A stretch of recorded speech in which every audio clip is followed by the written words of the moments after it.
Hello students, आज हम पत्तियों के कार्यों के बारे में जानेंगे। The main function of leaf is, मतलब पत्तियां क्या क्या काम करती हैं। तो पहला काम क्या है? रेस्पिरेशन। पत्तियां क्या करती हैं? रेस्पिरेशन करती हैं, मतलब ऑक्सीजन लेती है और कार्बन डाइऑक्साइड छोड़ती है।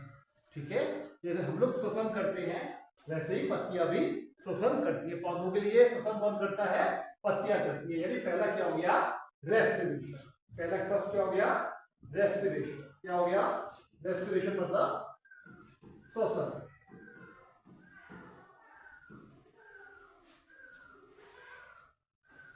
ठीक है, नेक्स्ट क्या है? ट्रांसपीरेशन। जो पत्तियों में एक्सेस पानी होता है, आपको पता ही होगा कि हम पौधों में पानी डालते हैं, जड़ों के माध्यम से वो ऊपर तक पहुंचता है। तो जो एक्सेस पानी होता है या जब फोटोसिंथेसिस होती है तो जो पानी बनता है वो पानी ट्रांसपीरेशन के द्वारा पत्तियों से बाहर निकलता है। किसके द्वारा? ट्रांसपीरेशन के द्वारा, जिसको हम वाष्पोत्सर्जन भी कहते हैं। ट्रांसपीरेशन, इसको क्या कहते हैं? वाष्पोत्सर्जन। क्या कहते हैं? वाष्पोत्सर्जन।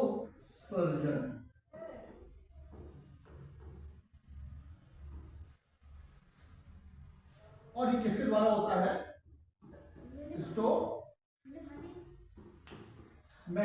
यानी रंध्र के द्वारा। तो ये ट्रांसपीरेशन कौन करता है? पत्तियां करती हैं। एक्सेस जो पानी होता है वो पानी ट्रांसपीरेशन यानी वाष्पोत्सर्जन के द्वारा बाहर निकल जाता है। तो ये क्या करता है? पौधे को ठंडा रखने में भी मदद करता है। नेक्स्ट है फोटोसिंथेसिस। पत्तियों का सबसे मेन काम क्या है? फोटोसिंथेसिस करना, यानी प्रकाश संश्लेषण करना। इसमें क्या होता है? जो सूरज की उपस्थिति में पत्तियां क्या करती हैं? कार्बन डाइऑक्साइड और पानी का प्रयोग करके क्या बनाती हैं? भोजन का निर्माण करती है। क्या करती हैं? भोजन का निर्माण करती हैं।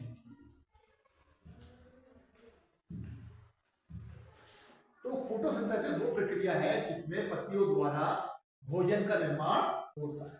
तो क्या होता है? कार्बन डाइऑक्साइड और पानी मिलकर सूर्य के प्रकाश में क्या बनाते हैं?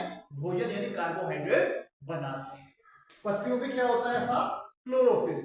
ठीक है, क्या होता है? क्लोरोफिल, यानी क्लोरोफिल की उपस्थिति होती है, कार्बन डाइऑक्साइड होता है, पानी होता है, सूर्य की रोशनी की उपस्थिति होती है। तो क्या बनता है? क्या बनता है? कार्बोहाइड्रेट,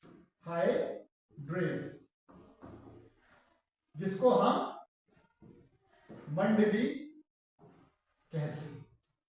तो वो कौन बनाता है? वो भी पत्तियां ही बनाती हैं। और इस क्रिया में कौन सी गैस बाहर निकलती है?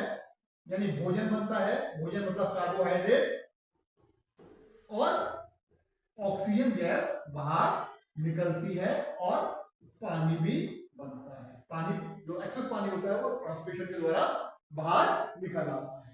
तो आपको समझ में आ गया होगा कि फोटोसिंथेसिस क्या है। फोटोसिंथेसिस वो क्रिया है जिसमें पत्तियां, जिनमें उपस्थित जो क्लोरोफिल भी होता है, पत्तियों में उपस्थित क्या होता है? क्लोरोफिल। तो वो जो सूर्य की उपस्थिति में कार्बन डाइऑक्साइड और पानी का प्रयोग करके जो पत्तियां हैं क्या बनाती हैं? कार्बोहाइड्रेट यानी भोजन का निर्माण करती हैं और ऑक्सीजन गैस बाहर निकालती है। ये क्रिया क्या कहलाती है? प्रकाश संश्लेषण कहलाती है। तो तीसरा मेन काम क्या हो गया पत्तियों का? कि वो फोटोसिंथेसिस करती है। नेक्स्ट क्या है? एब्जॉर्प्शन। ये क्या है? पत्तियों का चौथा मेन काम है एब्जॉर्प्शन। एब्जॉर्प्शन मतलब आपको पता ही होगा कि जो ये जड़ें हैं वो नीचे से यानी जमीन से क्या करती हैं? पानी को ऊपर खींचती हैं। तो ये खिंचाव तभी संभव होता है जब पत्तियां क्या करती हैं? पानी अपने अंदर से बाहर निकालती हैं। तो ये क्या होता है? एक ट्रांसपिरेशन पुल निकल के आता है, खिंचाव, ट्रांसपिरेशन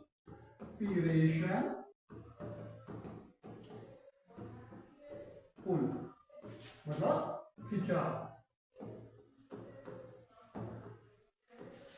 तो ये ट्रांसपिरेशन पुल यानी खिंचाव की वजह से क्या होता है, नीचे से पानी ऊपर की ओर चढ़ता है और तले से होते हुए पौधे के अन्य भाग तक पहुंचता है। तो आप जान गए होंगे कि पत्तियां चार मुख्य काम करती हैं। एक करती है रेस्पिरेशन यानी श्वसन, दूसरा ट्रांसपिरेशन यानी वाष्पोत्सर्जन जिसमें एक्सेस पानी बाहर निकलता है और पेड़ों के पौधों को ठंडा रखता है, तीसरा है फोटोसिंथेसिस, फोटोसिंथेसिस जिससे हमें भोजन प्राप्त होता है और ऑक्सीजन गैस प्राप्त होती है, और चौथा काम एब्जॉर्प्शन, मतलब कि पौधे के हर भाग में पानी को पहुंचाना। वो भी किसके द्वारा पॉसिबल होता है, पत्तियों के द्वारा। जब पत्तियां क्या करती हैं, ट्रांसपिरेशन करती हैं, तो एक खिंचाव पैदा होता है और खिंचाव की वजह से जमीन में जो पानी होता है वो जड़ के द्वारा ऊपर की ओर खींचता है या चढ़ता है।